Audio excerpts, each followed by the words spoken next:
instalación. Lo más delicado del refuerzo sonoro y el sonido en vivo es la instalación. Es la correcta instalación de todos sus componentes. El cableado, ¿verdad? Yo siempre instalo, por lo general, el equipo que voy a operar. Y así hacíamos. O sea, yo no era que enseñar a los asistentes a instalar el equipo, que lo fueran a instalar y yo me aparecía ahí a la hora del concierto. ¿No? Yo me iba desde un principio con mis asistentes y seguía paso por paso toda la instalación del equipo, que los cables fueran los correctos, la corriente siempre se buscaba lo más limpio posible, los conectores adecuados, los cables adecuados, y revisaba hasta lo máximo en la instalación. O sea, me parece una parte muy delicada. Hoy en día, claro, es muchísimo más práctico, ¿verdad? Conectar un sistema array, puede conectar un vértigo JBL que ya viene procesado, bueno, eso es corriente y señal, amplificadores y consola digital.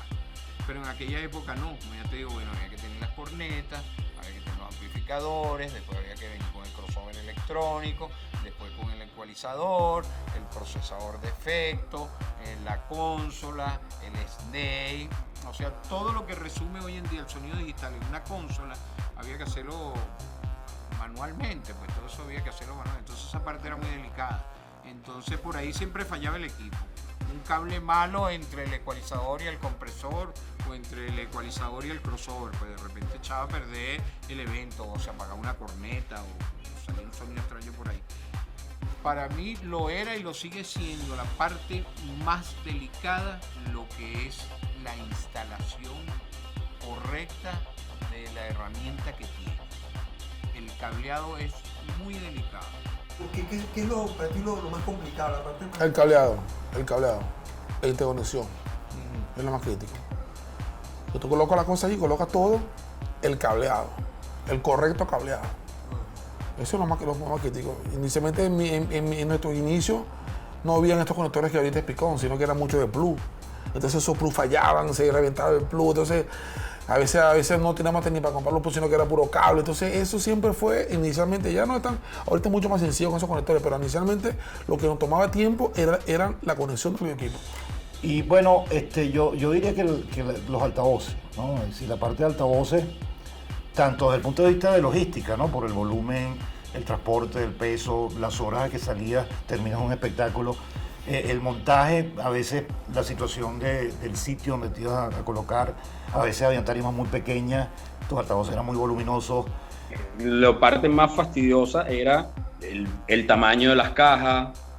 En esa época las cajas no tenían hardware para colgarla, no tenían ganchos para ponerle. Entonces, ¿qué era complicado? Sí, era muy complicado tener que poner el andamio encima de una tarima, después empezar a tirar las cajas para arriba como los egipcios, ¿sabes? No, en esa época había que subir a brazo, a lomo, había que subir y además para arriba y para arriba y para arriba. Entonces al final se ponía uno allá arriba, que era el que estiraba la mano para abajo para agarrar por la manilla la cosa y tirarla para allá arriba. O sea, era muy arcaico. Cuando están instalados ya todos los equipos, la prueba, pues ya empezaba a probar monitores, los micrófonos, todos esos detalles que son los que más tiempo lleva. Pues. Previamente al músico, cuando el músico llega ya, bueno, que se monte, empezamos a probar la batería, etcétera. Eso es lo que más tiempo lleva, pues la otra parte es muy mecánica, esta es más artística, pues más técnica, que eso es lo que más ocupa, probar el micrófono por micrófono, que tengan buena ganancia, que en el escenario haya buena ganancia cuando se presente el grupo, ya a ensayar ya te ha adelantado bastante eso es lo que más tiempo lleva. Lo que más tiempo ha tomado ha sido ponerse de acuerdo con la producción. O sea, es un problema de organización, porque pasan cosas como que citan la tarima, el sonido y la iluminación a la vez. Cuando entonces nosotros, en ese caso del sonido, tenemos que esperar que la tarima terminara, que las luces montaran y luego poder empezar a hacer nuestro trabajo. Muchas veces sucedía que llegabas primero que todo el mundo, preguntabas a producción dónde iba la tarima, marcabas los puntos y empezabas a montar de ahí hacia afuera. Y luego llegaba la tarima y el que traía la tarima decidía que la quería más adelante, más atrás, o más a un lado, más al otro. y tenías que bajar para volver a montar. Esas cosas pasaban con muchísima frecuencia. En los comienzos, otra cosa que era complicada era dónde pegar la corriente. Siempre había discusiones, no te querían dejar adentrar en el tablero, querían que te enchufaras en la pared, qué sabes tú de eso, o sea, etcétera, etcétera, etcétera. Y entonces terminan siendo problemas o de logística o de egos. No me tocas mi tablero, si no viene mi electricista no lo hace, mi electricista está comiendo, ese tipo de cosas, ¿no? Más que el trabajo en sí. O sea, yo creo que el trabajo técnico no es difícil, sobre todo cuando lo metodizas, cuando empiezas a hacer guías de trabajo, así sea en tu cabeza, así no las escribas, de cómo vas a hacer las cosas, y cuando tienes un equipo con el que trabajas todos los días, donde sabes qué cable vas a usar para qué cosa, etcétera, etcétera, etcétera, y siempre yo tuve una preocupación por el método, por ser metódico.